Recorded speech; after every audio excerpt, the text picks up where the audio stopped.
J'appelle le professeur Dominique Midi, qui, en plus d'être expert de vin, il est aussi expert dans l'artère poplitée piégée et va nous parler du diagnostic à la prise en charge thérapeutique.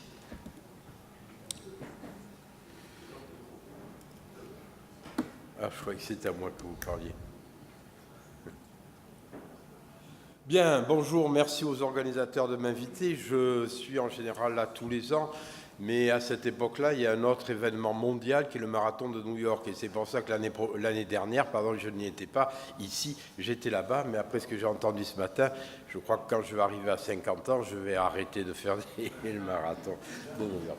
Bon, merci pour cette invitation. Je vous parle... 800e dans ma catégorie d'âge. Je ne dirais pas laquelle.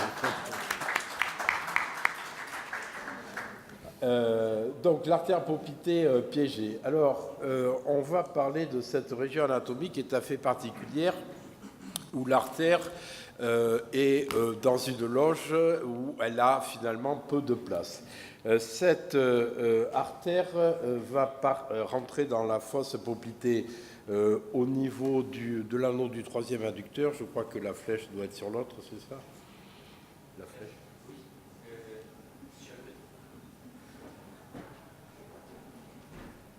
Sur l'autre. Donc, nous rentrons ici dans la partie, dans la fosse poplitée, au niveau de l'anneau de l'adducteur, du troisième adducteur, et l'artère poplitée va être accompagnée de la veine poplitée et du nerf dans cette loge où elle est calée contre l'os et avec pas mal d'attaches. Elle peut vasculaire que l'on va revoir. Cette artère peut être piégée, on verra, essentiellement le piège se fait au niveau des muscles gastronémiens et on expliquera pourquoi lorsqu'il s'agit d'un piège anatomique et plus rarement un peu plus bas au niveau de l'anneau du soléaire. L'artère, elle ne peut pas s'échapper. L'artère ne peut pas s'échapper car il y a, en dehors des communicantes qui sont un peu à distance, il y a un certain nombre d'artères articulaires qui vont fixer cette artère contre l'os collatéral anastomotique. Il y a également à ce niveau-là des artères jumelles qui briguent un peu. Alors l'anatomie et l'embryologie permettent d'expliquer, comme souvent, beaucoup de choses, et cette anatomie est intéressante. Les pièges anatomiques du piège poplité se font surtout sur une malposition artérielle ou une anomalie musculaire. Alors on va voir l'anatomie artérielle. Elle est un peu particulière.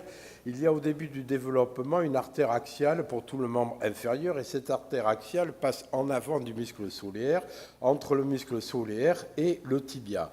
Progressivement, cette partie de l'artère axiale au niveau poplité va être colonisée par le bourgeonnement de l'artère fémorale superficielle qui va reprendre son trajet et là passer en arrière, dans son trajet définitif, en arrière du muscle poplité. Mais ceci peut expliquer qu'il peut y avoir un piège poplité de type 4 par compression de l'artère poplitée si l'artère axiale persiste en avant de ce muscle soléaire, de ce muscle poplité.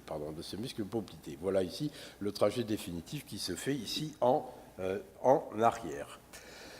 Parallèlement à l'évolution définitive de cette artère, il y a l'évolution anatomique des muscles gastronémiens. Alors, cette évolution anatomique embryologique se fait à partir du muscle jumeau médial. Le muscle jumeau médial, qui s'insère dans son bourgeon initial derrière le tibia, va se dédoubler et va progressivement monter pour, en particulier, que le gastronémien médial aille s'insérer au niveau du condyle latéral.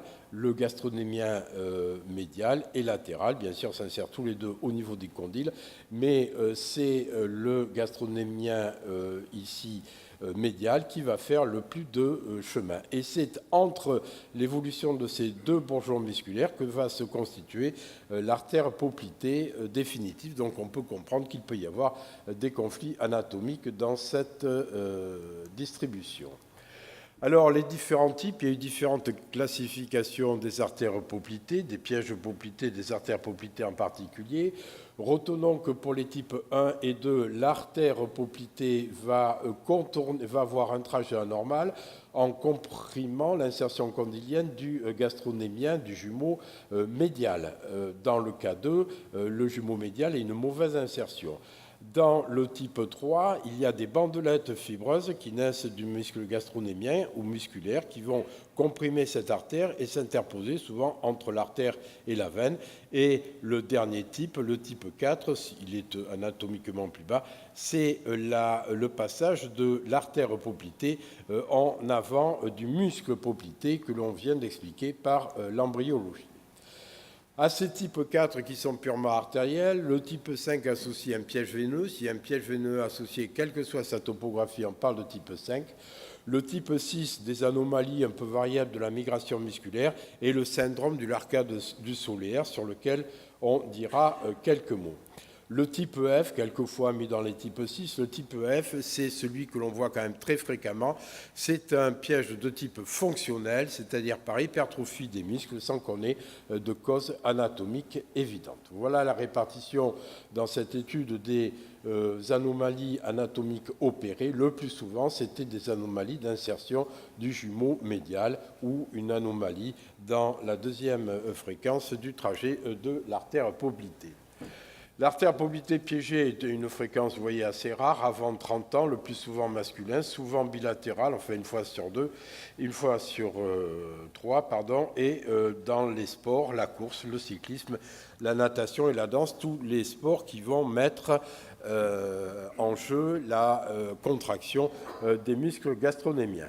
Alors, il y a deux tableaux cliniques qui sont tout à fait différents. Il y a la symptomatologie artérielle de claudication d'effort. La sémiologie spécifique de l'artère poplitée piégée vient d'être donnée. C'est une douleur qui s'arrête à l'effort. Et chez ces jeunes sportifs, cette claudication, ça se présente vraiment comme une claudication à l'effort, ne peut pas être imputée à l'artère des membres inférieurs sur ce profil de patient. Quelquefois, la symptomatologie est une symptomatologie aiguë. On voit des patients, des jeunes patients qui sont opérés, qui sont pris en charge devant une thrombose aiguë. Le syndrome de l'artère poplitée la compression peut entraîner une thrombose artérielle qui est extrêmement grave. Quelquefois, c'est une symptomatologie veineuse ou nerveuse qui fait découvrir ce syndrome. Voilà, je vous ai parlé des deux tableaux cliniques. Le diagnostic. Alors, le diagnostic au stade non compliqué. Au stade compliqué, il est assez évident, non pas dans l'étiologie, mais au scanner, on voit, ou à l'angioscanner, qu'il y a une thrombose, et on fera le diagnostic de l'étiologie de cette thrombose après, mais on est devant une urgence chirurgicale, et là, il n'y a pas trop de problème pour la prise en charge.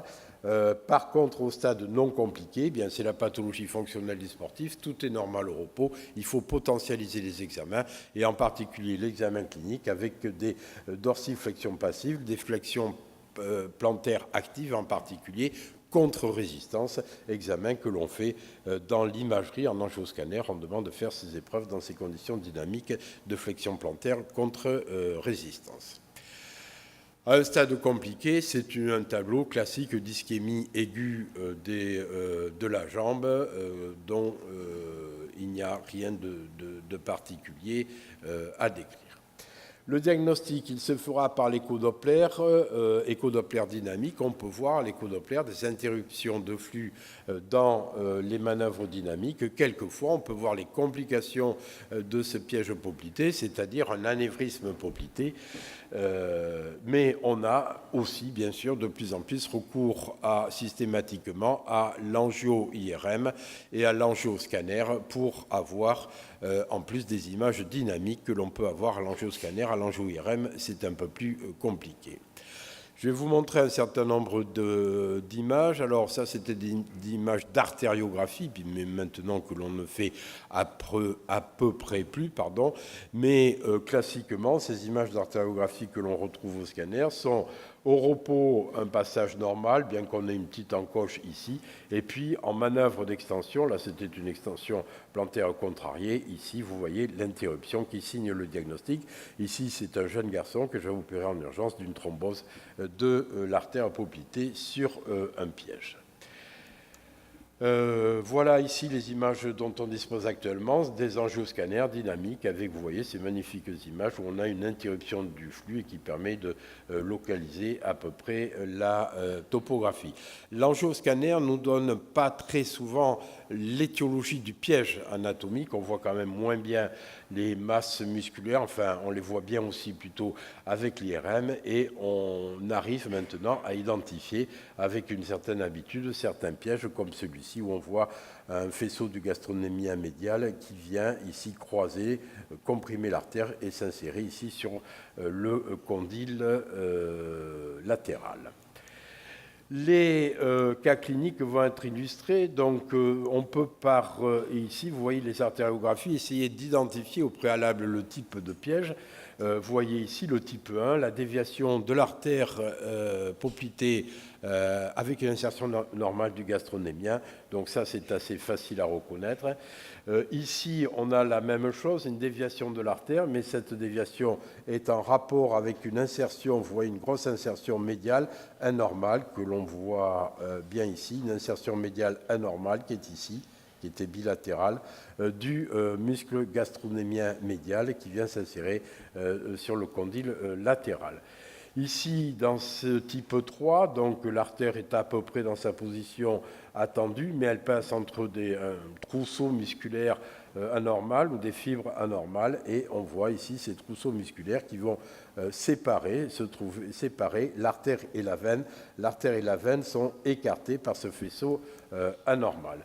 Dans le type 4, c'est donc le passage en avant du muscle poplité. Ici, on voit un amincissement de l'artère, voire une interruption de l'artère. Un petit mot sur le syndrome du Soléaire. C'est un syndrome, une identité de signe de compression artérielle, veineuse et neurologique qui a été pas mal discuté. Le traitement est assez simple lorsqu'il est identifié par la section et l'ouverture de l'arcade du soléaire. Le type F, je vous en ai parlé, je vous en reparle. Ce type F, il est fonctionnel, il n'y a pas d'anomalie anatomique. Ça nous ennuie, nous, quand on prend en charge ces malades chirurgicaux, de ne pas avoir d'anomalie anatomique à pouvoir corriger. C'est l'extinction du signal ici par la compression des masses musculaires. C'est les sportifs, les rugbymen qui prennent beaucoup de poids et beaucoup de masse musculaire en quelques mois qui expliquent la non-adaptation aussi, et ça peut aussi ressembler à un syndrome des loges. La différence là entre ce piège poplité et un syndrome des loges est assez flou. Le diagnostic différentiel, le kyste adventitiel, vous en avez tous vu des photos, c'est une pathologie assez rare d'un kyste dans la paroi artérielle et l'hématome disséquant, ce dernier se voyant plutôt chez l'athéromateux. Voilà le kyste de l'artère poplitée que vous voyez, qui peut être pris pour un anévrisme à l'écho-Doppler. C'est un kyste synovial qui se situe dans la paroi et que l'on traite par résection. Alors, en ce qui concerne le traitement, alors bien sûr, là, comme toute pathologie fonctionnelle du sportif, les indications doivent être posées avec un temps de discussion important, avec les motivations. Si c'est un contexte d'activité professionnelle dans le sport ou pas, il faut tenir compte de tout ça. Le temps sera double, soit un temps musculaire en cas d'anomalie musculaire ou un temps de restauration artérielle en cas de complications au niveau des artères. Alors, la voie d'abord, ça peut être soit une voie postérieure, c'est une voie que l'on fait en baïonnette sur le pli, avec un trait de refend vers le haut qui nous permet d'arriver à l'anneau du troisième adducteur, et ici, vers le bas, jusqu'à l'arcade du soléaire. La dissection est un peu longue parce qu'il y a pas mal de collatérales, en particulier nerveuses, qu'il faut préserver. Et quelquefois, lorsqu'on a un geste de réparation à faire un peu important, avec par exemple un pontage ou le traitement d'un anévrisme, on fait une voie latérale où on sectionne les muscles de la patte doigt pour s'exposer ici au-dessus de l'arcade du solaire et ici au niveau de l'anneau du troisième adducteur. Mais ne soyez pas étonnés de ces types d'incisions, elles sont tout à fait justifiées pour avoir un geste de revascularisation assez complet. Donc, vous voyez ici, ça veut dire que j'ai encore une minute, hein, la ligne d'arrivée est proche.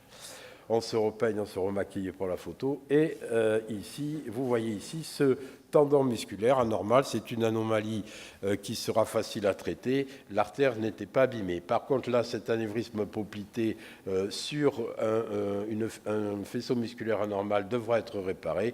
Il sera réparé ici, on est isolé. Il est isolé ici par un petit pontage veineux. La conclusion, donc il faut bien sûr y penser dans une douleur à l'effort chez le sportif jeune. Le diagnostic différentiel, c'est le syndrome des loges, la symptomatologie n'est pas les mêmes, bien que ce soit associé. Le traitement, quand l'anomalie musculaire existe, est un traitement tout à fait efficace et peu agressif. Je vous remercie.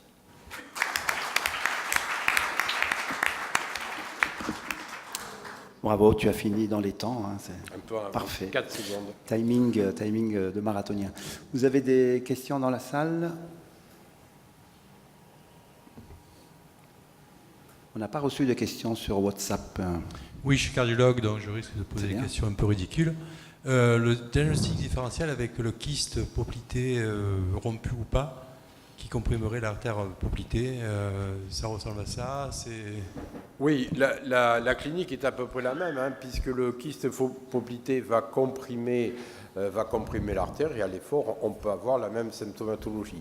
Le kyste poplité a une symptomatologie localement plus douloureuse. Ça fait mal parce que c'est la paroi de l'artère qui se dilate, et la symptomatologie peut être localement plus douloureuse, et avec à l'examen clinique la sensation d'un creux poplité comblé, c'est-à-dire d'un anévrisme poplité, d'une masse dans le creux poplité, et là l'échographie peut trouver le diagnostic différentiel, puisque dans l'artère poplité piégée, il n'y a pas bien sûr d'anomalie pariétale hypertrophique, quelquefois une thrombose, mais pas d'anomalie de la paroi. Plutôt une symptomatologie donc locale, douloureuse dans le creux poplité.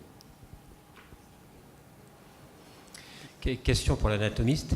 Est-ce que tu as constaté plus de variations d'origine des artères de jambe dans tes variations poplitées, et est-ce que ça peut avoir une incidence sur le traitement? Non, il n'y a pas de variation. Je n'ai pas trouvé dans les cas ou vus ou opérés ou dans la littérature de rapport entre une anomalie du trajet de l'artère poplitée et une variation de naissance des artères de jambe. Effectivement, qui pourrait avoir dans la reconstruction artérielle une incidence technique. Non. Dans le cadre des artères poplitées piégées avec un syndrome fonctionnel, comment tu les prends en charge à ce moment-là? Alors, les artères poplitées piégées fonctionnelles, je les opère, je les libère. Alors, avec beaucoup plus de précautions que les autres. Ce que l'on voit, les derniers que j'ai en tête, je m'occupe des joueurs de l'UBB à Bordeaux, des joueurs de rugby, là, pour ce type de pathologie sportive. Ils ont pris en 2 ans des mollets comme ça, donc il y a une hypercompression, on leur explique. Et on trouve dans ces pièges fonctionnels souvent quand même une espèce de fibrose autour de l'artère, dans le segment bien identifié dans les examens préopératoires, hein, parce qu'on va essayer de localiser exactement où est le piège. Et souvent, dans cette fibrose, on a des petites artères collatérales articulaires. Je ne touche pas aux jumelles, je les laisse en place, mais les petites artères musculaires qui font au banc, qui plaquent l'artère, et on voit, quand on laisse le pied dans le champ, on fait de la flexion-extension du pied, et on voit qu'en flexion-extension du pied, effectivement, l'artère est complètement comprimée par ce haut banc. Donc, voilà, je libère ces petites collatérales et toute la fibrose. Dominique, une question WhatsApp. Chez le fumeur, une prise en charge différentielle? Pardon? Chez le fumeur, prise en charge différentielle ou la même que chez le non-fumeur? S'il y a où il y a des lésions athéromateuses, il faut traiter les lésions athéromateuses, ou si les lésions athéromateuses dominent, il faut traiter les lésions athéromateuses d'abord. Et puis si les lésions athéromateuses sont des calcifications un peu banales et un piège anatomique, il faut traiter le piège anatomique. Après, je voudrais simplement dire que lorsque j'ai, et en discuter avec vous, lorsqu'il y a un piège poplité et un syndrome des loges postérieures, je commence toujours par traiter le syndrome des loges postérieures. Parce que, mais bon, ça se discute plutôt que de faire les deux en même temps, parce qu'on a quand même, dans le syndrome des loges postérieures, même s'il est discuté, on a quand même des hyperpressions dans les loges, au moins postérieures superficielles, avec un élément qui est objectif, le piège poplité. Si on fait ici un écho Doppler, l'ensemble des gens qui sont ici, il y en a 10 à 15% qui risquent de s'éteindre en position dynamique. C'est exactement la question que j'allais te poser. Moi, je pense qu'il faut faire systématiquement une aponeurotomie sous-cutanée de la loge postérieure. C'est très simple à faire et ça permet de traiter d'une part le syndrome des loges fonctionnelles qui est souvent associé, même si on n'a pas forcément des pressions qui le montrent. Et une remarque, une question chirurgicale, il est important de bien réséquer le faisceau aberrant et pas simplement de le désinsérer parce que les récidives sont parfois liées à une réinsertion par la fibrose du faisceau. Et il faut également associer une myomectomie partielle du gastrocnémien. Je ne sais pas quelle est ta position, parce que parfois, on sait que ça peut de nouveau entraîner une compression. Nous, on avait fait faire une thèse à Grenoble, et les récidives, c'était chez les patients qui avaient un syndrome fonctionnel associé, ou quand on ne réséquait pas le faisceau aberrant et une partie jumentaire. Qu'est-ce que tu en penses brièvement? Faisceau aberrant, entièrement d'accord avec toi, il faut le réséquer dans son ensemble. Deuxièmement, le sacrifice du gastronémien, c'est quand même une cicatrice musculaire chez un sportif. Partielle. Oui. C'est juste la partie interne qui est à contact de l'artère. Comment ça va cicatriser? Est-ce qu'il n'y aura pas une zone fibreuse moins contractile? Ça cicatrise en principe bien. Merci beaucoup. Merci.